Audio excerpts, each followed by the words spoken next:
Hunt for Greatness podcast. What's up, guys? Welcome to the Hunt for Greatness podcast. I'm your host, Lex Hunt, and I've been super stoked ever since Jamie Hegarty agreed to be on the podcast. Jamie, what's up? What's up, man? How are you? I'm doing real good. Awesome, Yeah, dude. first time doing a podcast. Sweet, Yeah. dude. Yeah, you Pretty got to pop excited. your cherry on the Hunt for Greatness Oh, podcast. yeah. That's what I'm talking about. This is, like I was telling you earlier, super laid back podcast. Oh, like, yeah. you obviously got some haters out there that'll Probably. Yeah, I mean, dude. if you don't have haters, you're not doing something right. If there's haters, they're on YouTube. Yeah. If any social Yeah. media platform, guys, TikTok. Jamie is TikTok's pretty got- savage. Yeah. Jamie has a YouTube channel, and I've been watching your videos for probably, I don't know, dude. I've been watching probably a year. How long you been on YouTube? I started probably back in like 2019 was when I really started posting, Okay. and then once 2020, COVID and all that, that's when the shutdown kind of just gave me nothing to do but film, fish, and post videos. And Yeah. So I think that was the case for a lot of people. yeah, It seems like it. It seems like a lot of people got into fishing or started a YouTube channel or Yeah. whatever. COVID definitely. It kind of sucks to say, but it kind of helped me almost.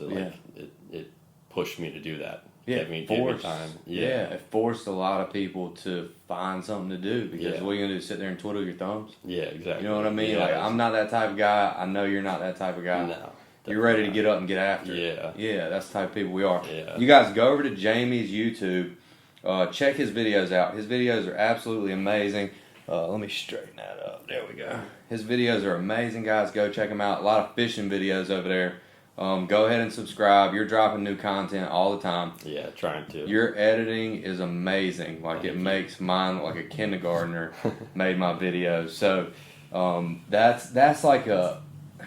I don't want to talk too much about it because I don't want to bore anybody. Mhm. But real quick, how did you learn how to edit? Was that during the pandemic too? Like, No, not really. I've kind of always been into filming and editing stuff. I started probably, I started really young, I guess, when I used to spend a lot of time at the skate park. I used to skateboard, and me and my buddies would always want to film each other skating, and we used to post it on YouTube. And then once Instagram started letting you post videos on Instagram, then it turned into an everyday almost thing. Like, we would try to film and make a skate video for Instagram every day.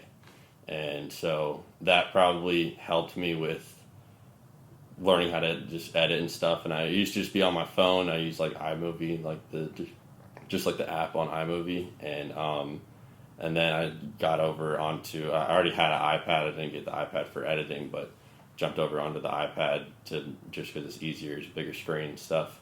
And then basically just learned how to do that, and just learned on the iPad, and then found out that there's better editing apps on the iPad. And ever since then, I've just been, creating random videos. I used to film really just everything. I just film and want to make a video out of anything and everything, whether it was going to the beach with my friends, or like I said, skating, or I'd make little Instagram clips for fishing and stuff like that too. And I don't know, since the pandemic in 2020, and just since I've started my channel, I've learned a lot more, and I've tried to improve as much as I can. But yeah, I'd say I started editing pretty early on. how old are you, bro? 23. 23. Just So you're turned young. 23, yeah. So you're still young. Yeah. One thing about your editing, when you're going out to fish and Mhm. you have it in your mind, hey, I want to make a video. Do you ever fish without making videos? Not No, really much. it's- I don't It either. feels bro. weird. It feels not. weird. It feels. It felt weird like- at first to film while Yeah. fishing, right? Yeah, kind of. I've kind of always brought a GoPro with me. I didn't always film, but it just kind of gradually got I started recording with it while I was fishing, and then I started posting videos later on. But yeah, it just feels weird not to have a GoPro or just something rolling, and it is something crazy always happens when they're not rolling. Absolutely. It kind of feels like a waste if you yeah. don't have your Yeah, GoPro. exactly. It's oh, dude, that could have been some insane content, and I missed it. Absolutely.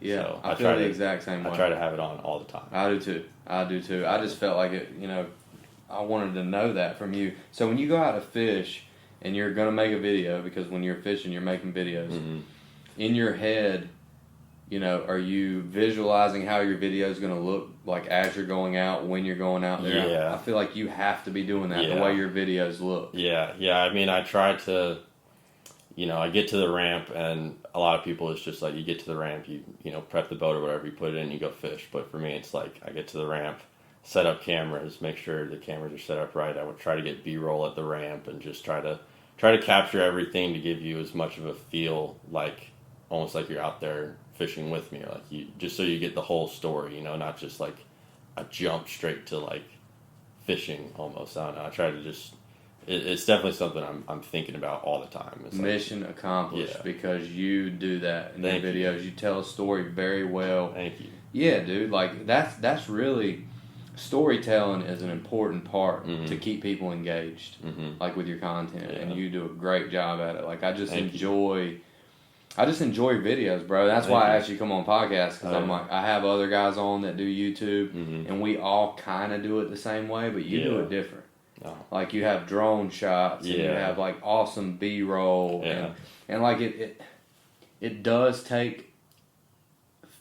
You have to fund that, you know what I mean? Like it costs money to get drones and GoPros, and like it's a lot of saving up, and I'm sure you got 1,000 things you would like to have. Oh yeah, you know what I mean. There's a lot of things I wish I could have, but somebody that's new that wants to film their stuff and make YouTube videos, as far as like fishing, would you say try to make do with what you have and do the best you can, or would you say go ahead and try to spend the money? I mean, definitely just get your toes wet. Don't go and buy a bunch of things and then end up not liking it, a year later. Like, work your way into it. Like, you can go out with just a GoPro and your phone and make very quality content. I mean, like, look at, like, Elias's videos. That's kind of all I do. GoPro and like, Elias, like, his videos are just GoPros, right? And he makes amazing videos. He has one other camera, but he don't use it on the yak. Like if he's on the boat with me, he'll take it out. Yeah. But it's so true. But the thing about Elias's videos is he educates and teaches so well. That's the thing. Like if you don't really, if you can have like a reason for that person to be watching. So like if you're very knowledgeable about fishing, it doesn't really matter what kind of camera you're rolling with, as long as it's decent quality and decent audio, and as long as you can educate people, if that's what you want to do, then you can do that with just a GoPro or in your iPhone, and it can be really simple like that. But I don't know, I just enjoy making those like higher quality kind of videos, and I just enjoy putting a lot of time into the filming and the editing, and it's just what I like to do. I can tell. And that's just why I do it, Yeah. But do you feel like you're constantly improving?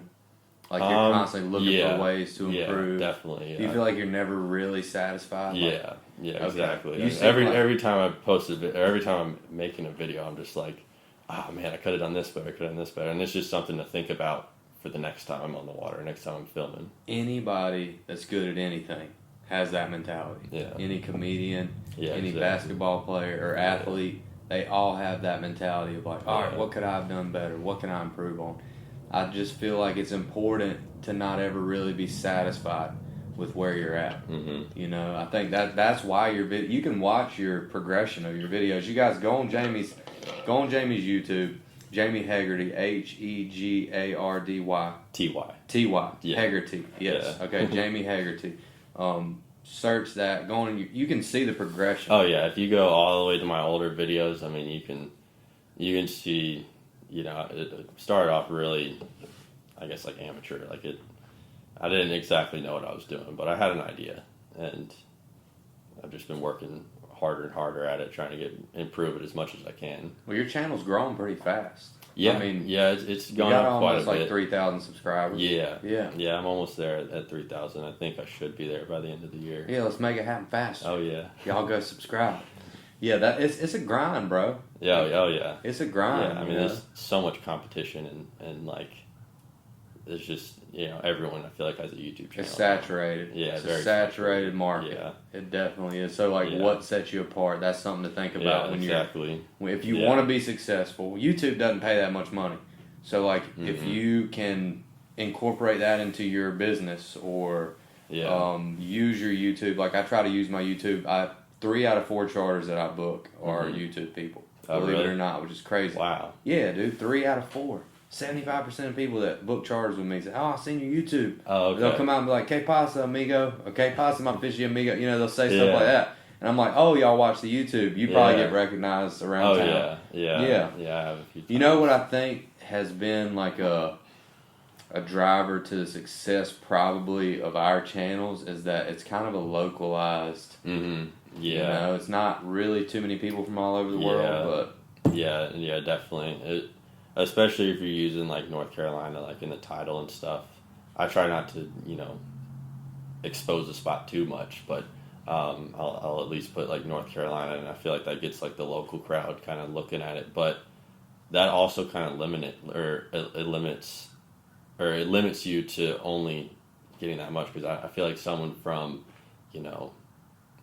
somewhere that it's not North Carolina, Connecticut or like New York or something, they're going to see a flounder fishing video in North Carolina, and they're probably going to be like, I don't really care for watching that unless it's really, intriguing. But that's where they mess up, because anything is applicable pretty much anywhere. Yeah. Like, we can take a lot from people in Florida who use pinfish as bait. Oh, yeah. I've caught some cobias, keeper groupers on pinfish. Oh, yeah. And a lot of guys throw them back.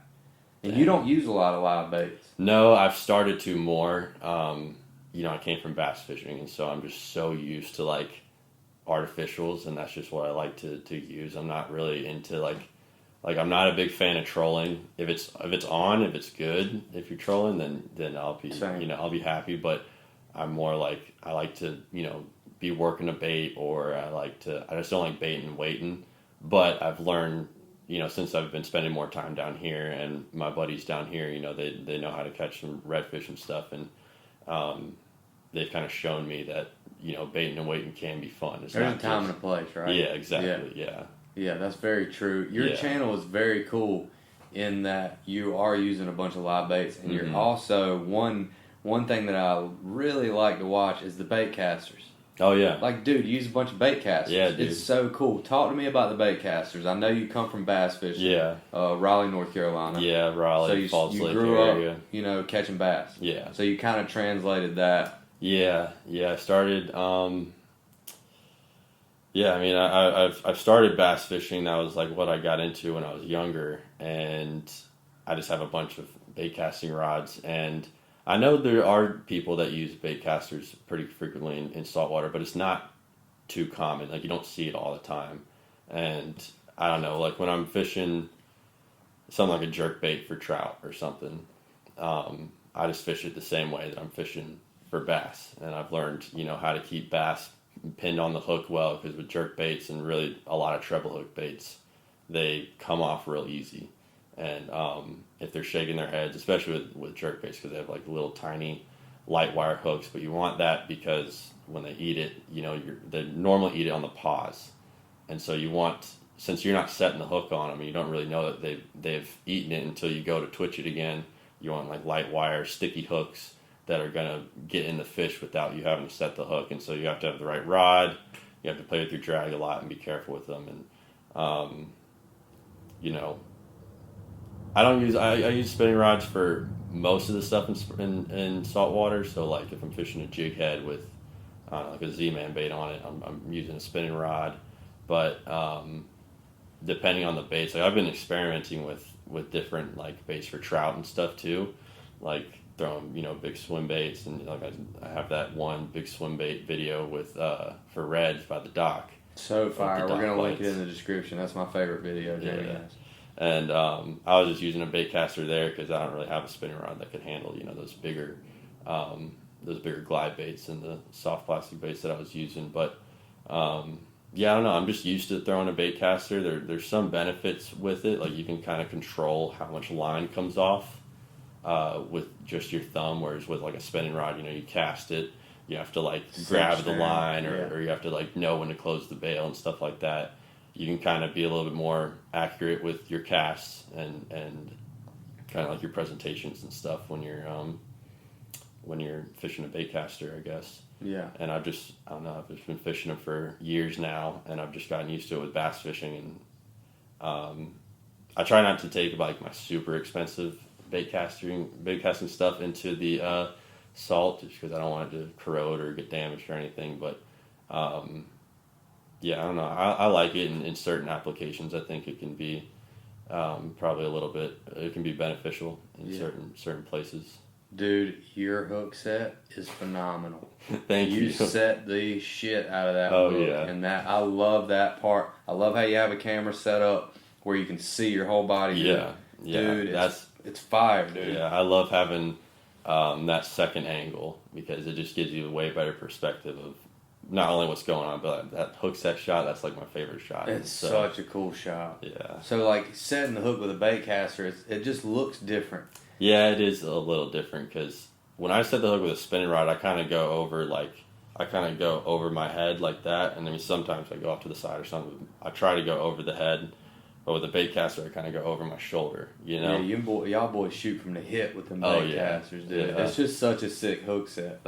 That's one thing that sets your channel apart is that you use a lot of baitcasters, and I think that's one of the coolest things about your channel. You know, is that you're catching saltwater fish on baitcasters, and you're using bass baits. Yeah. I'll use the jerk baits pretty often for trout, like I said, and trying to think what else. Glide baits. Glide baits. Yeah, that was fun. I want to try to get them where it's not like just on dock lights where they feel like they just eat anything. I want to learn how to catch them because I know guys in like Texas and Louisiana. They use a lot of baitcasters, and they use a lot of glide baits for trout.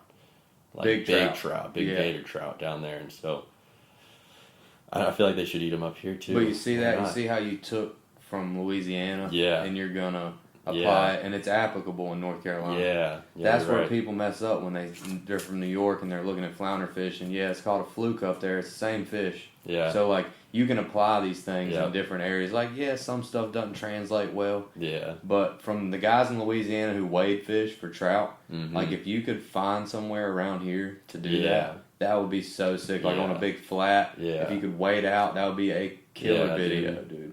You ever think in your head like, all right, this would be a cool video? You seem like a guy, you experiment a lot. On that redfish video, you're like, hey, man, we're just out here experimenting, man. Yeah. And that is so cool to see in a video that you're not afraid to take the risk. Like, hey, you might not get the bite. You might not catch as many fish. But if you do catch a fish, it's going to be epic. Yeah.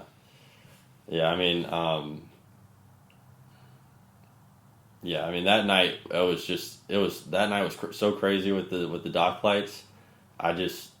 After we started, we caught a few on just like top waters, like normal like little spooks and stuff. But I was like, all right, we need to see what else they'll eat. They're fired up, and they were just fired up. Yeah, that's I was so just like, sick. Let's see how big they'll eat it. And I ended up getting one on like a 8-inch soft swim bait, like a huge thing. Yeah.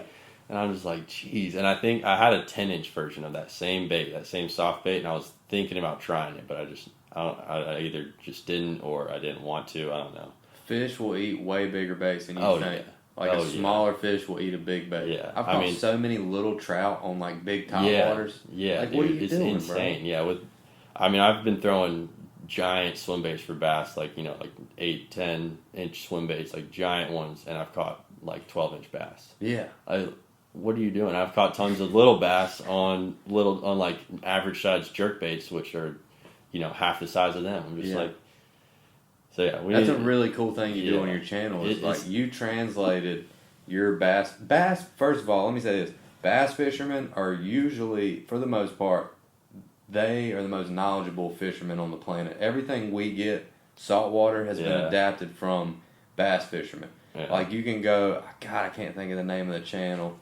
But bass fishing channels are amazing to watch, and you can pull so much out of that for saltwater. And if anybody knows, like how much stuff is applicable. Yeah. I mean, I'm always thinking of, I'm like looking at all my bass tackle. I'm like, what would a redfish eat? What would a trout eat in here? And anything I see that I might be able to replicate, like, I don't really use a whole lot of mirror lures yet, but I just use jerk baits. You ever use rattle traps? Not for salt. I've heard that they do work for salt, but I haven't tried it yet. I haven't either, but or you ever use wake baits?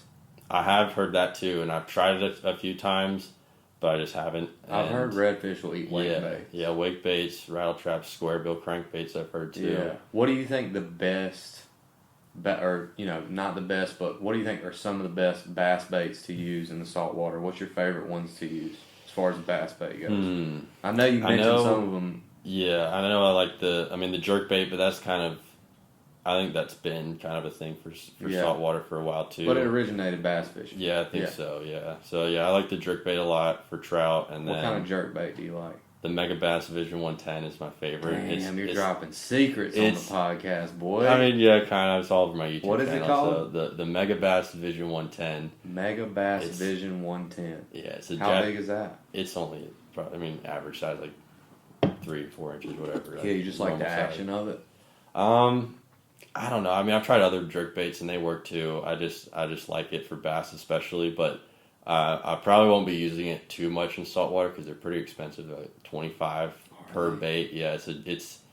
I don't know why they're so expensive. It's a Japanese bait, or the company's like from Japan, and I don't know if they're expensive because they're imported or what, but they're pretty expensive. They work good, and I don't really lose them a whole lot. Yeah. Like it's you not don't like want to $25. No, definitely not. And definitely, if you're spending that much on lures, definitely get a lure retriever, one of those bait knockers, like the weighted things. Does that thing really work? I've never used it. Does it? It does. I mean, I've saved a lot of baits in the Cape Fear fishing for striper on stumps because you get snagged there. I mean, you can go through a pack of jig heads in 30 minutes. Dude, there. it's terrible. It's crazy, but I've saved a few doing that. Bait retriever. Yeah, and I just stick it. I took an old bait casting setup and cut it down to so there's one guide on the front, and then I put like an old reel on it with like 80-pound braid, and then I attach it onto that, and I use that to kind of jig it. So how does that thing work? There's like a little loop on it, and you put it on the line that's snagged. Yeah. You drop it down, and you basically just jig it and just bang it into the lure until it comes out. It doesn't work 100% of the time, but it has saved 60% of the time it works every time. Yep. That's awesome. That's a great tip because we've never talked about that on this podcast. That's awesome because those baits are expensive. Oh yeah, I mean it's like I don't know, like $13 or something, $15, something like that at Bass Pro Shop. That's where I got mine up in Raleigh, but you can probably find them in a lot of places. You can order them and Amazon. Stuff. Yeah, you can easily find one on Amazon. So if it doesn't work, you can reel it back up and it'll come back up your line and just unclip it. Yeah. So you don't lose that. And okay. Yeah. Damn, I wonder if that would work offshore.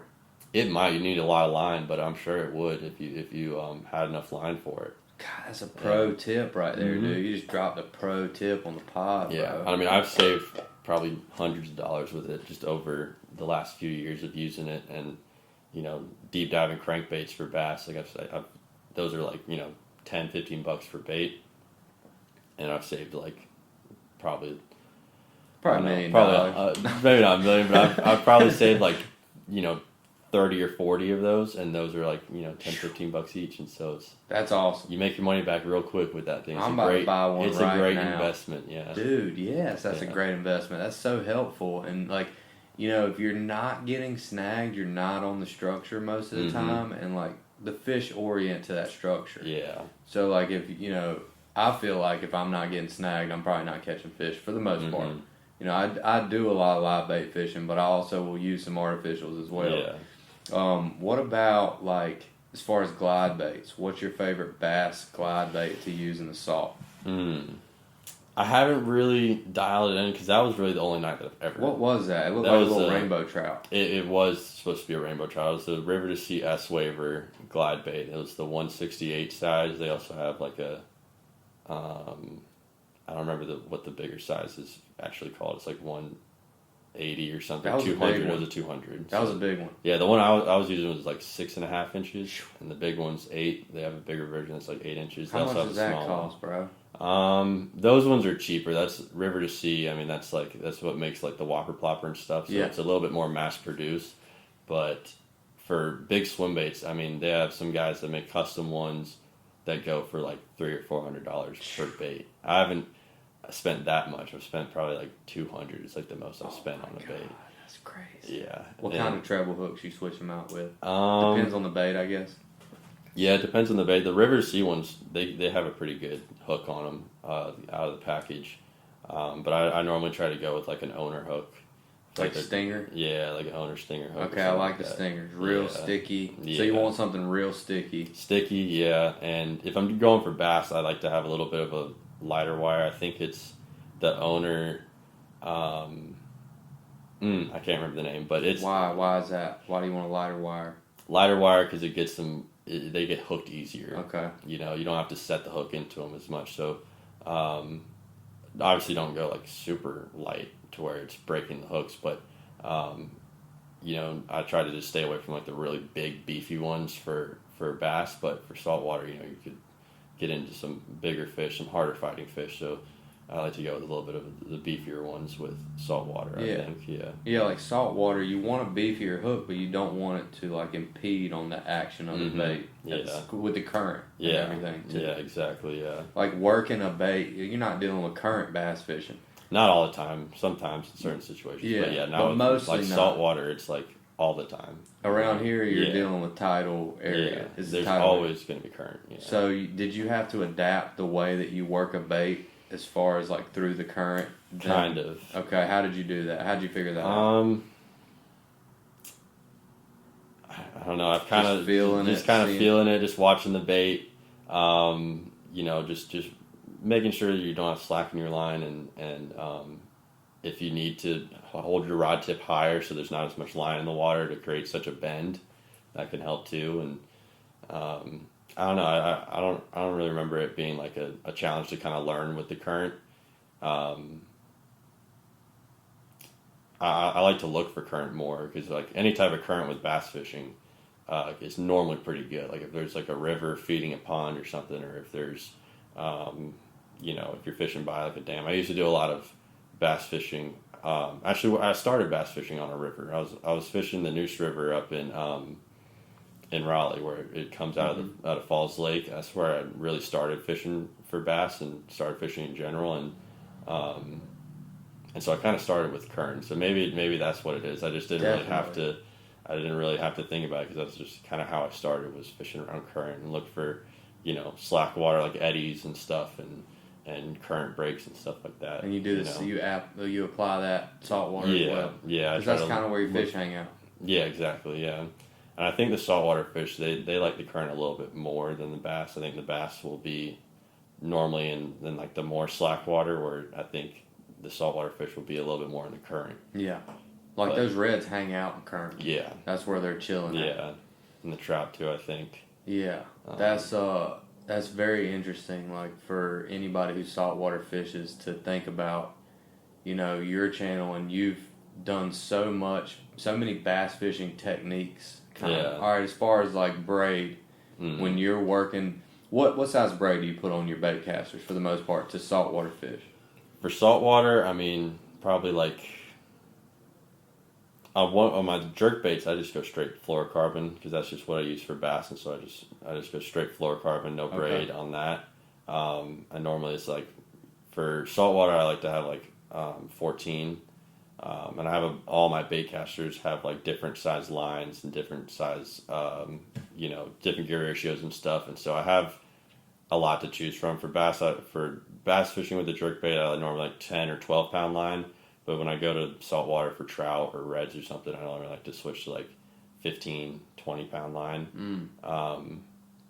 But for braid on a baitcaster, I mean, probably like 20 or 30 is probably good. Okay. I would say so, but for bass, I have like 50 pound, and there's some guys that go up to like 65, 80 pound braid. Why do they do that? It's to get the fish out of the cover quicker, and you'd be surprised with how, like, you know, you think a bass doesn't fight as hard as like a saltwater fish and stuff, but they get into such thick cover, you know, they're around all these laydowns and stumps and grass and lily pads and stuff, and so you need to get them out of there quick, and you also need a line that's heavy enough to be able to not break while you're trying to get them out, you know.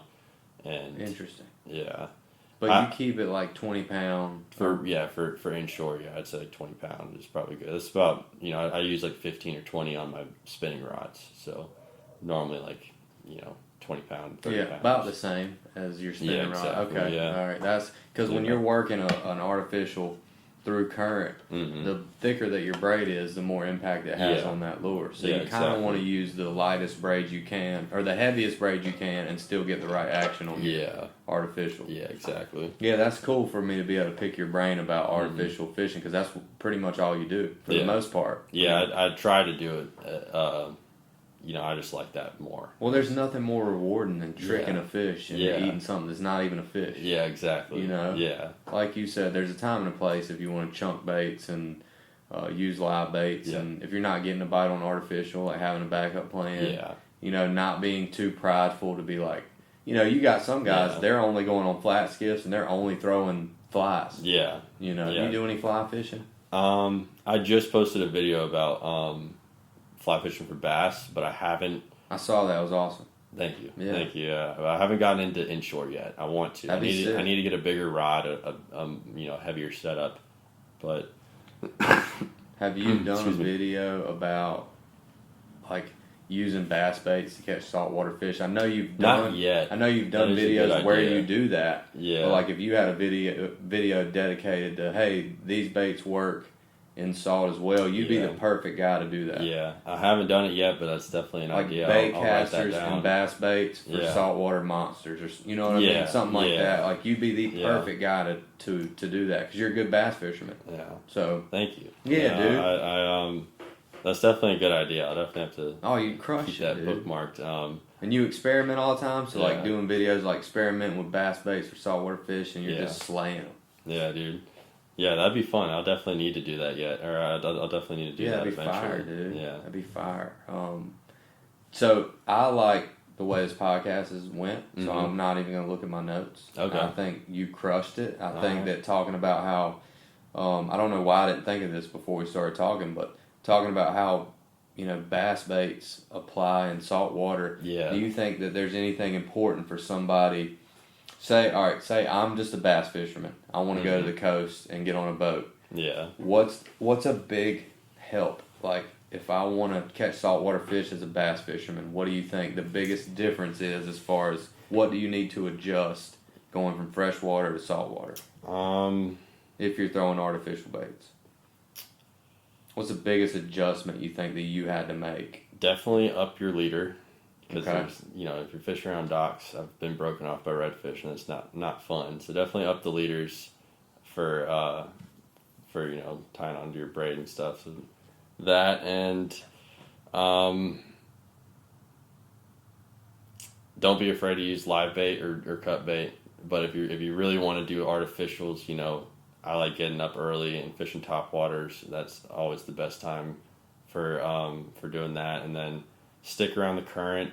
Don't be afraid. Like, don't think it's too much current, I guess. And I don't know, man. I'm still pretty new to saltwater. Yeah. I've only gotten into it in the last couple of years. You're crushing it. 2 or 3 years. Yeah. So I'm still learning a lot, but yeah, man. I don't know. Just be. Don't be afraid to be a little bit more opportunistic, I guess, and just I don't know. I really don't know. That was a great answer. You do know because you said it. That was a great answer. What size fluoro? What size leader? I normally like 20 or 30. If I'm fishing around a lot of docks and stuff, I'll normally go to like 30. Fluoro? Fluoro or mono. Okay. Probably mono, unless I'm trout fishing. I feel like trout are a little bit more line shy, I guess. Yeah. And so if I'm trout fishing, I'll probably go like 20-pound fluoro. But if I'm just redfish or flounder fishing or something, I'll normally go 20-pound mono, 20-pound or 30-pound mono, just because it's cheaper. Yeah, uni to uni. Yeah, I do the uni. Is that how you're tying your braid to your mono? Yeah, that's when my you're favorite fishing knot. top water, you're using mono because it's buoyant. Yes. Okay. Yeah. Are you tying a loop knot? Yeah, for top waters, and I'd actually tie a loop knot for just about everything. Saltwater for jig heads, DOA shrimps, top waters. Normally a loop knot just to give it some better action. Yeah. Interesting, because I tie a uni pretty much to everything, Yeah. but a lot of guys that are good at artificial tie a loop knot. Oh, really? Because it gives you that action. Yeah. It gives you more action, like Yeah. you're saying. Yeah. Yeah, that's great. That's great advice, dude. This podcast has been awesome. Like, Oh, I yeah. want to keep it short. You guys at home, don't forget, go over to Jamie's page, subscribe, watch his videos. I'm sure people ask you questions all the time, like on Oh, yeah. Instagram. In your Instagram, share that for us. It's just Jamie Hegarty _ I think. Okay. If I remember correctly. Yeah. I think that's what it is. Well, if you yeah. search Jamie Hegarty, you're gonna find Yeah, it. you'll probably see me. But yeah, dude, your videos are amazing. Thank Keep you, man. pumping out the content. Thank you. I love that we talked about how bass bait and bass fishing are applicable in the salt, Mm-hmm. because you have a lot of guys inshore that come out here and struggle, Mm-hmm. and I think it's because they think they have to change so much stuff up. Yeah, honestly, just keep it simple.